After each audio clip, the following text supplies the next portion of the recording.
Hello Whisperers, I'm your host Dr. Fee and this is the Whispering Podcast.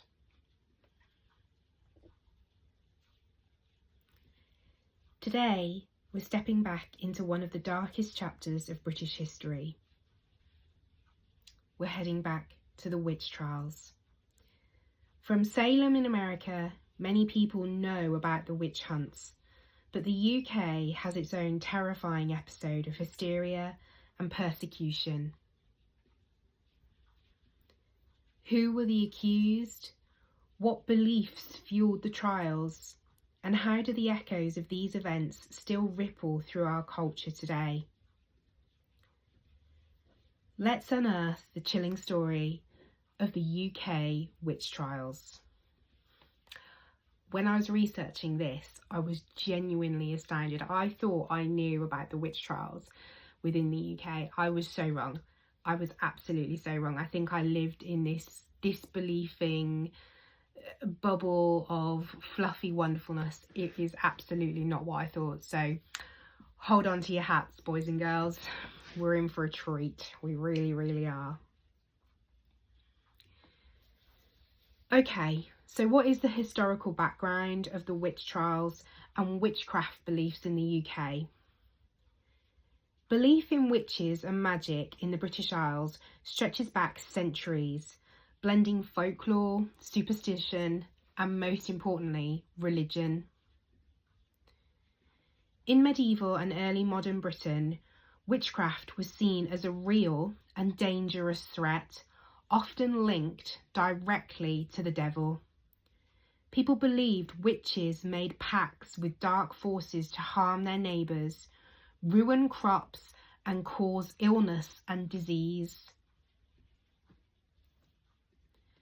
Laws against witchcraft appeared early on within our history, notably the Witchcraft Act of 1542 under Henry VIII, and later the more famous Witchcraft Act of 1563 during Elizabeth I's reign.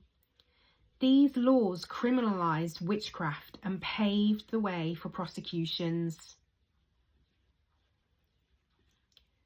Unlike the large-scale hysteria of Salem, British witch trials were often local, fueled by village fears, grudges, and religious tensions.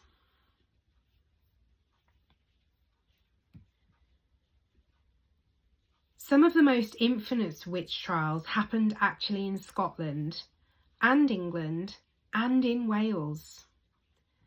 The most famous one being in England, the Pendle Witch Trials of 1612 in Lancashire.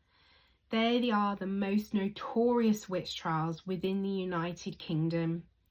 12 people, mostly women, were accused of witchcraft and 10 were hanged. The trial records reveal a tangle of local rivalries, superstition, and confessions, often extracted under torture. When I did the research for this episode, I was astounded at the Pendle Witch Trials. I thought I knew a lot. I really don't think I do. And I perhaps think I'm going to do a deep dive into the Pendle Witch Trials, because particularly the areas of local rivalry absolutely fueled the execution of innocent people. It's just astounding, and it was allowed. It was justified under the laws of witchcraft. Just absolutely remarkable. Remarkable. The North Berwick Witch Trials of 1950, no, not 1950 at all. The North Berwick Witch Trials of 1590 to 1592 in Scotland involved accusations against over 70 people, including nobility. Nobility? Is that a word? No. What do you call them? Noble folks? I don't know. Let's try again. The North Berwick Witch Trials from 1590 to 1592 in Scotland involved accusations against over 70 people, including the nobles. King Charles... I can't speak. Is it the gentry? What do you call them? Nobility? No, I feel like that's not even a word. What do you call them? Okay, answers on a postcard, please. Third time lucky. The North Berwick Witch Trials, 1590 to 1592 in Scotland, involved accusations against over 70 people, including nobles. King James VI personally took an interest, fueling the severity of the hunt. Got the bloody royal family getting involved now. The Bideford Witch Trials, 1682 in England, marked one of the most... No, it didn't mark anything, because that's just completely a lie. The Bideford Witch Trials, 1682 in England, marked one of the last executions under the witchcraft laws. 3 women were hanged in Devon, accused of witchcraft. Many accused were older women, widows, or those living on society's margins, easy targets for fear and scapegoating. So you were persecuted based on your status within the world, how much you had, how much you didn't have, where you lived, what you did, whether you had a husband, whether you didn't have a husband, whether you have a cat, whether you got a cauldron, all of these things, you know what I mean. Yeah. Shocking. I'm going to sneeze. I'm really sorry to include this in the video, but I think I'm going to sneeze.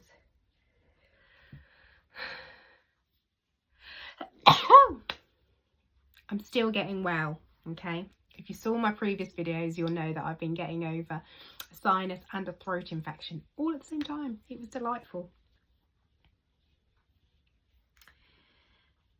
Accusations of witchcraft were often based on flimsy or biased evidence.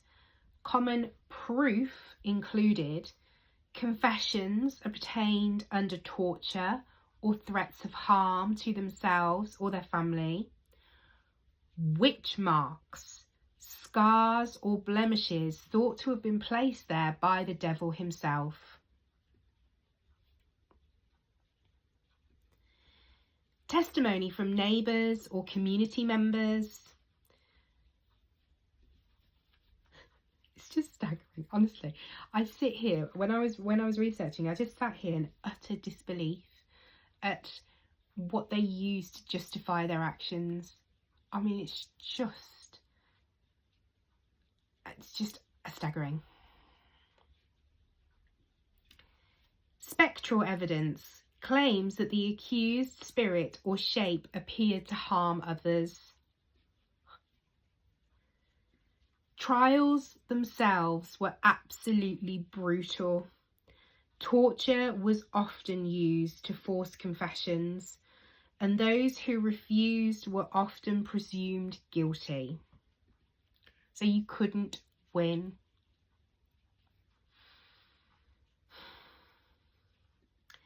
The fear of witches was both religious and social, a mix of Christianity's fight against evil and the community's desire to explain misfortune.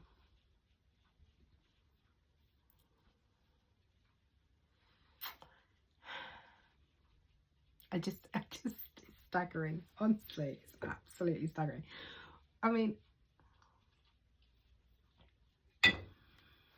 what we do to one another is astounding. Absolutely astounding. The decline of the witch hunts and its legacy. By the late 17th and earlier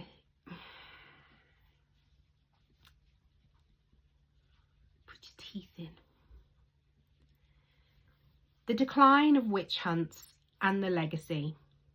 By the late 17th and early 18th century, attitudes began to change. The Enlightenment brought skepticism, scientific reasoning, and legal reforms. The Witchcraft Act of 1735 repealed earlier laws and shifted focus from witches as real threats to those who pretended to have magical powers, essentially outlawing fraud rather than witchcraft. Still, the cultural impact lingered. Stories, folklore, and stereotypes about witches influenced literature, art, and even modern-day witchcraft traditions. And this is why I truly believe that witchcraft is whispered about, because there is still fear attached to it, fear of judgment, resentment, persecution. Shouldn't be any of that. Shouldn't be any of that. Modern reflections and metaphysical insights. Today, the witch trials remind us of the dangers of fear, scapegoating, and mass hysteria.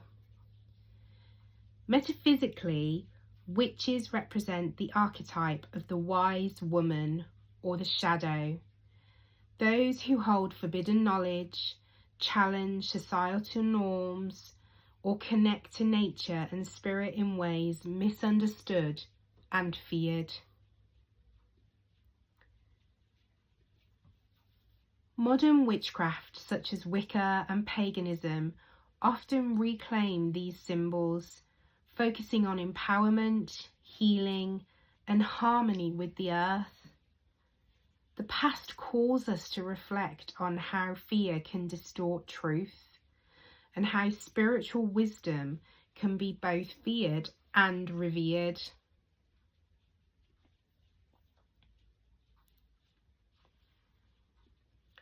So here are my closing thoughts. The witch trials of the British Isles are a haunting chapter, filled with tragedy, mystery, and truly lessons that still have to be learned today to enable our true witches to practice their craft safely, confidently, and with pride, without fear of judgment, persecution, and harm. Be proud of your craft and know that you are supported.